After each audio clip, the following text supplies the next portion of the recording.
Britain की राजधानी London में 15 यूरोपीय देशों ने पुतिन को सीधे युद्ध की धमकी देकर पूरी दुनिया को तीसरे विश्व युद्ध में धकेलने का काम कर दिया है।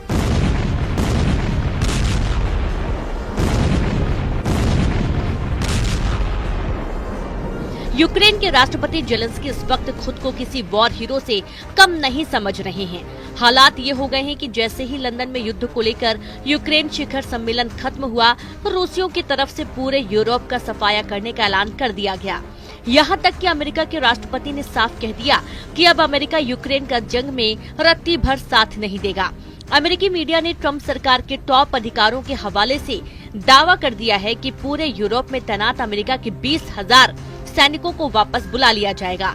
वॉर एक्सपर्ट्स का साफ कहना है कि पुतिन के खिलाफ यूरोप युद्ध शुरू हो चुका है और अब रूस वो जंग करने जा रहा है जिसकी कल्पना दुनिया में किसी ने भी नहीं की है। आप भीषण जंग का इसी से अंदाजा लगा सकते हैं कि अकेले यूक्रेन को ही ब्रिटेन 5,000 एयर डिफेंस मिसाइल देने जा रहा है ताकि रूस के तूफानी हमलों से बचाया जा सके। हम आपको दिखाने जा रहे हैं कि कैसे अब रूस यूक्रेन के उन इलाकों पर कब्जा करने जा रहा है जो अभी तक उसके कंट्रोल में नहीं है।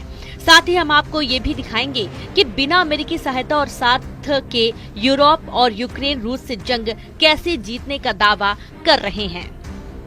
ट्रंप और जेलेंस्की के बीच हुई तीखी बहस के बाद से यूक्रेन जंग अब यूरोप जंग में बदल चुकी है। अमेरिका यूक्रेन जंग से किनारा कर रहा है और यूरोप को धमकी दे रहा है।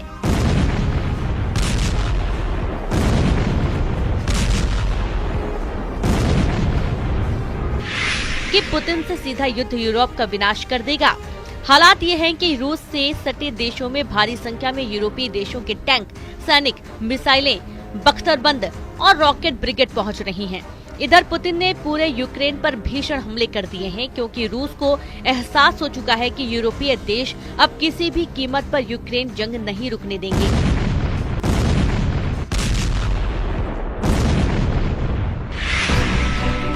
जरा देखिए, रूस और अमेरिका ये क्यों मानकर चल रहे हैं कि तीसरा विश्व युद्ध यूरोप से शुरू हो चुका है।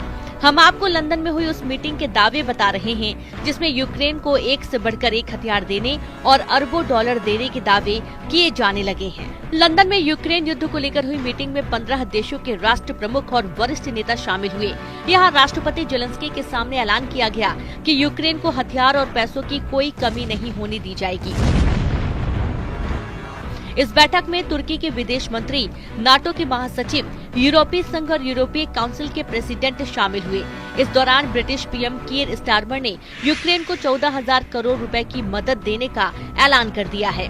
कीर स्टारमर ने ऐलान किया है कि इस पैसे से यूक्रेन को 5,000 एयर डिफेंस मिसाइल मिलेंगी जो रूस के खिलाफ इस्तेमाल होंगी। स्टारमर ने कहा कि यूक्रेन के लिए ये मिसाइलें ब्रिटेन के बेलफास्ट में बनाई जाएंगी। एक दिन पहले पीएम कीर स्टारमर ने जेलेंस्की को 24,000 करोड़ रुपए का लोन देने की बात कही थी। ब्रिटेन, फ्रांस और जर्मनी रूस से मुकाबले के लिए यूक्रेन को तैयार करने में जुट गए हैं। यूरोपीय कमीशन के अध्यक्ष उर्सुला वॉन डेर लेयेन ने कहा कि हमें सबसे खराब हालात के लिए सपोर्ट बढ़ाने के पूरी ताकत से कोशिश शुरू होनी चाहिए।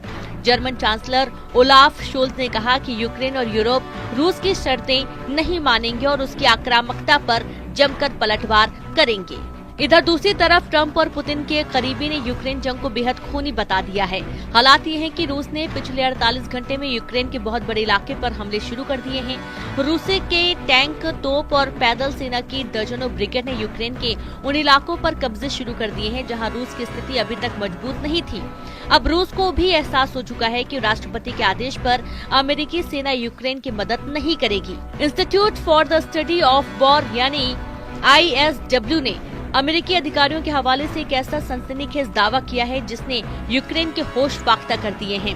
ISW की रिसर्च और दावों के मुताबिक पुतिन का रूस यूक्रेन के उन शहरों पर पूरी तरह से कब्जा चाहता है जो अभी रूस के कब्जे में नहीं है।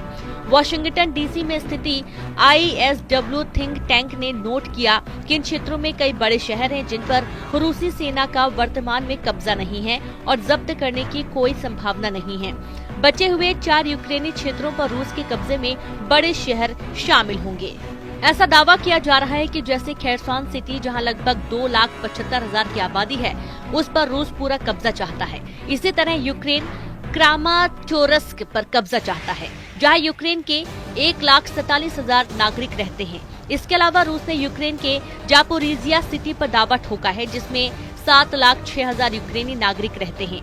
ISW का अनुमान है कि यूक्रेन के कम से कम 10 लाख से ज्यादा यूक्रेनी नागरिक रूस के गुलाम हो जाएंगे और यूक्रेन का एक बड़ा इलाका यूक्रेन हार जाएगा।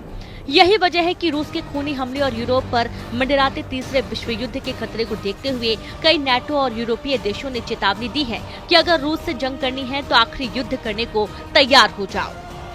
नाटो और यूरोपीय देशों में शामिल पोलैंड के पीएम डोनाल्ड टस्क ने रूस से बड़े और लंबे युद्ध को देखते हुए बहुत बड़ा बयान दिया है। पोलैंड के पीएम डोनाल्ड टस्क ने साफ कहा है कि यूरोप में साहस की कमी से जूझ रहा है। यूरोप में 50 करोड़ यूरोपियन जो 30 करोड़ अमेरिकियों से क्यों मदद मांग रहे, ये वाकई यूरोप के लिए शर्मनाक है। हम 50 करोड़ यूरोपियन 14 करोड़ रशियन से अपना सुरक्षा के लिए अमेरिका का मुंह क्यों ताक रहे हैं। अगर अभी भी यूरोप ने रूस से मुकाबला करने का साहस नहीं दिखाया तो यूरोप का वजूद खतरे में पड़ जाएगा। पोलैंड के प्रधानमंत्री डोनाल्ड टस्क ने दो टूक कहा कि पश्चिम देश पुतिन के ब्लैकमेल के आगे नहीं झुकेंगे। लेकिन इधर कुछ यूरोपियन और नाटो देशों ने यूक्रेन जंग में रूस के खिलाफ युद्ध करने का विरोध शुरू कर दिया है। यूक्रेन के सपोर्ट के मुद्दे पर यूरोपियन यूनियन के अंदर भी दरार नजर आ रही है। स्लोवाकिया के प्रधानमंत्री रॉबर्ट फिको का कहना है कि वो यूक्रेन को आर्थिक और सैन्य तौर पर मदद नहीं देंगे। यूक्रेन कभी भी सैन्य ताकत के दम पर रूस को बातचीत के टेबल पर नहीं ला पाएगा। हंगरी के प्रधानमंत्री विक्टर ओरबान ने भी जेलेंस्की के खिलाफ अमेरिकी राष्ट्रपति ट्रंप का सपोर्ट किया है। व्हाइट हाउस में दोनों के बीच हुई बहस के बाद उन्होंने ट्रंप को मजबूत और जेलेंस्की को कमजोर कहा है। अभी तक की स्थिति को देखते हुए साफ कहा जा सकता है कि रूस से सीधी जंग करने से पहले ही यूरोपियन यूनियन और नाटो में भगदड़ मचना शुरू हो गई है। लेकिन रूस इस मौके को अब खाली नहीं जाने देगा।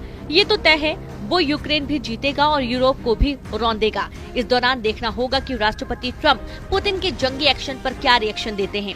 फिलहाल अमेरिका यूक्रेन और यूरोप का जंग में साथ अब किसी भी कीमत पर नहीं देगा, ऐसा लगता है। The war, but you're saying you don't want a ceasefire. I said to you, I want a ceasefire. with guarantees. Because you get a ceasefire faster than an agreement. Ask our people.